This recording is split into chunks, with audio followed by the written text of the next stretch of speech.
Okay, next is our problem on the producer-consumer problem. So if we look at this code, we first just want to kind of get an idea of what's going on here. So we have a buffer, we have an in and an out index into that buffer that have to be less than buffer size at all times, and buffer size is 10. So let's look at the producer. It's doing some amount of waiting, and then it's putting something that it was produced into buffer at in, and then it's incrementing in. So producer writes at in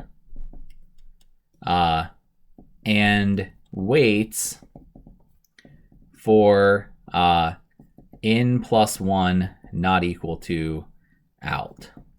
So it's waiting for this condition here. It's saying if in plus 1 mod buffer size is equal to out, keep waiting. So if we are already, or if we're about to write over data that the consumer is going to use, the consumer is reading things here from buffer at out.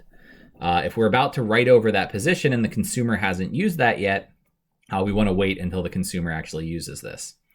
So let's look at the consumer now. So I just said consumer reads from out.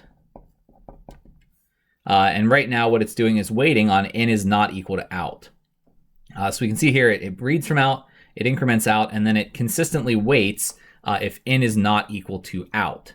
The problem is that, of course, is not the right condition here.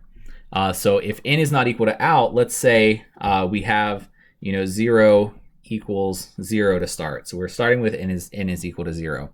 Well, when the consumer starts, in is equal to out, so it's going to do something. So it's immediately going to consume something from out.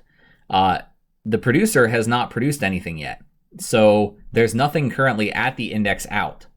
And at that point, every time the consumer or the producer produces something, the consumer is basically going to be reading ahead of the consumer. So, if we sort of make a map of like in and out variables, if they start at 0, 0, what's going to happen here, let's assume they run at the same time. This is going to be check in is not equal to out. That's false. So it's going to exit the while loop. It's going to consume, buffer it out, and then it's going to increase out to 1. Let's say the producer runs now. The producer is going to produce something. It's going to increase, or actually it's going to wait because it's at in plus 1 is equal to out. So it's not going to do anything until that changes. And at that point, we're kind of stuck, right? So every time the producer is going to deadlock, waiting to try to produce some amount of value at this point because it's waiting for in plus 1 to be equal to, or it's waiting while in plus 1 is equal to out.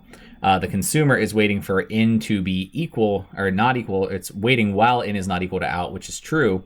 So if we have this procedure where consumer runs, we have to remember this is concurrent, possibly. So the consumer runs, producer runs.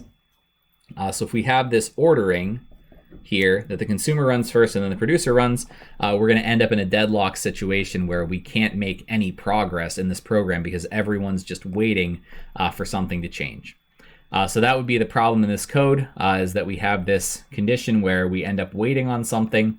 The way we would correct this is the correct condition here is that we have while in is equal to out, wait. So we're waiting for something to be produced, and that means that when we start off, 0 is equal to 0, so we're going to keep spinning until the producer produces something first. So we want to make sure the producer actually produces something before the consumer starts consuming. Okay, that's it for that problem.